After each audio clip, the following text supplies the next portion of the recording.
എന്താ അപ്പം അവസ്ഥ? വെറുതെ വീട്ടിലിരുന്നപ്പോൾ ഞാൻ വിചാരിച്ചു എന്നാൽ പിന്നെ ഉണ്ണിയുടെ വീട്ടിലൊന്ന് പോയാലോ. എന്തായാലും വേറെ പണികളൊന്നും ഉണ്ടായിരുന്നില്ല. അപ്പോൾ പിന്നെ വീട്ടിലത്തെ എല്ലാ പണികളും തീർത്ത് വെച്ചിട്ട് ഞങ്ങൾ ഉണ്ണിയുടെ വീട്ടിലേക്ക് പോയി. ഈ ഉണ്ണി എന്ന് പറയുന്നത് എൻ്റെ കസിനാണ് കേട്ടോ. അപ്പം മിക്ക ഫ്രൈഡേയ്സും ഞങ്ങൾ അവരുടെ വീട്ടിലായിരിക്കും ഉണ്ടാവുക. അവിടെ ചെന്നപ്പോൾ ഇന്ന് വേറൊരു അതിഥിയും കൂടെ ഉണ്ടായിരുന്നു, ശ്യാം. അവനുണ്ടായിരുന്നു ഇന്ന് ഞങ്ങളുടെ. ഏട്ടന്മാരെ രണ്ടാളും കളിക്കാൻ പോയതുകൊണ്ട് തന്നെ ഞങ്ങൾ മൂന്നാളും കൂടി പുറത്ത് പോയി ഒന്ന് കറങ്ങി വരാമെന്ന് വിചാരിച്ചു.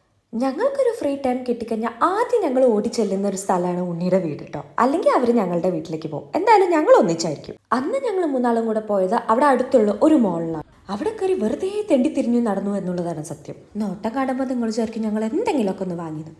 ഒന്നും വാങ്ങിയിട്ടില്ല. ഞങ്ങൾ മെയിൻലി അവിടെയുള്ള ഇലക്ട്രോണിക്സ് കടയിലും പിന്നെ അപ്പുറത്തുള്ള ആ ട്രെൻഡ്സിലും ഒന്ന് കയറി ജസ്റ്റ് കുറച്ച് പ്രഹസനമൊക്കെ നടത്തിക്കൊണ്ട് ഇറങ്ങിപ്പോന്നു. ഇറങ്ങുന്ന സമയത്തോ നല്ല വിശപ്പുണ്ടായിരുന്നു. അപ്പോൾ അവിടെ ഇങ്ങനെ തപ്പി നോക്കിയപ്പോഴാണ് ഈ ഐസ്ക്രീം ഷോപ്പ് കണ്ടത്. അവിടെ ചെന്നപ്പോൾ നല്ല വെറൈറ്റി ഐസ്ക്രീം കിട്ടി ഞങ്ങൾക്ക്. വിസ്കി ഫ്ലേവറിലുള്ള ഈ ഒരു ഐസ്ക്രീം നിങ്ങൾ എവിടെയെങ്കിലും കണ്ടാൽ ജസ്റ്റ് ഒന്ന് ട്രൈ ചെയ്ത് നോക്കണേ. നല്ല ടേസ്റ്റ് ഉണ്ടായിരുന്നു. അങ്ങനെ ഞങ്ങൾ ഐസ്ക്രീമൊക്കെ കഴിച്ചിങ്ങനെ ഇരുന്ന് പുറത്തേക്ക് ഇറങ്ങിയപ്പോഴാണ് ഇയാളെ കണ്ടത്. എന്നാൽ പിന്നെ വിചാരിച്ചു അടുത്തുള്ള കടയിൽ നിന്ന് കുറച്ച് മൊമോസൊക്കെ മേടിച്ച് കഴിക്കാമെന്ന്. അങ്ങനെ ഞങ്ങൾ സൂപ്പർ ഡ്യൂപ്പർ ആയിട്ടുള്ള ചേട്ടന്മാരുണ്ടാക്കി തന്ന മൊമോസും കഴിച്ചു വീട്ടിലേക്ക് എത്തി. നല്ല തണുപ്പുള്ള ഒരു ദിവസമായിരുന്നു കേട്ടോ. അപ്പോൾ അവിടെ കണ്ട ഒരു സ്വെറ്ററൊക്കെ എടുത്തിട്ട് ഞാൻ കുറച്ച് മിററിന് മുന്നിൽ നിന്ന് കുറച്ച് വീഡിയോസ് എടുക്കാൻ വിചാരിച്ചു. മിറർ കണ്ടാൽ നമ്മൾ വിടരുത് ഗൈസ്. അപ്പം പിന്നെ രാത്രിക്ക് മന്തി മേടിച്ച് കഴിച്ച് കിടന്നുറങ്ങി.